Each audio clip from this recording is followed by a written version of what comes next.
కడపలో ఎంపీ ఉన్నాడు, ఎమ్మెల్యే ఉన్నాడు, అధికార పక్షం.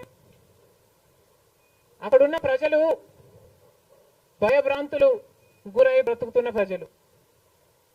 ప్రభుత్వానికి వ్యతిరేకంగా అంటే యువజన శ్రామిక రైతు పార్టీకి వ్యతిరేకంగా పనిచేస్తే,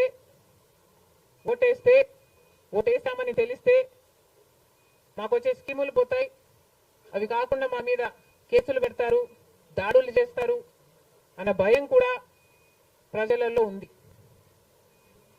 ఓటుకి 3,500 రూపాయల నుంచి ఇవ్వడం జరిగింది. విచ్చలవిడిగా డబ్బులు ఖర్చు పెట్టారు, డబ్బులు పని చేయకపోతే బెదిరించారు, లేకపోతే కేసులు పెడతామని, స్కీములు తీసేస్తామని, ఇలాంటి ఎన్నో ప్రలోభాలకు కడప ప్రజలు గురయ్యారు. ఇవన్నీ కూడా పనిచేశాయి.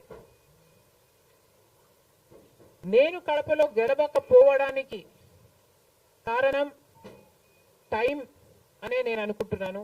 బికాస్ నేను కడపలో తిరిగింది కేవలం 14 రోజులు మాత్రమే.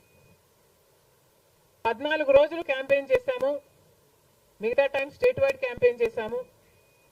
మేము 14 రోజులు ఎంత కష్టపడినా కూడా we were not able to cover most of the geographical area. చాలా మటుకు రూరల్ ప్రాంతాలలో కనీసం రాజశేఖర రెడ్డి బిడ్డ పోటీ చేస్తుంది అన్న విషయం కూడా చాలా మందికి తెలియలేదు. మేము పోటీ చేసింది కూడా ఎలాగైనా సరే మళ్ళీ హంతకులు, హత్య చేపించిన వాళ్ళు చట్టసభలకు వెళ్ళకూడదు అని ఉద్దేశంతో మాత్రమే పోటీ చేయడం జరిగింది. సరే, అది జరగకపోయి ఉండొచ్చు, కానీ ప్రజల కంటే పైనున్నది దేవుడు.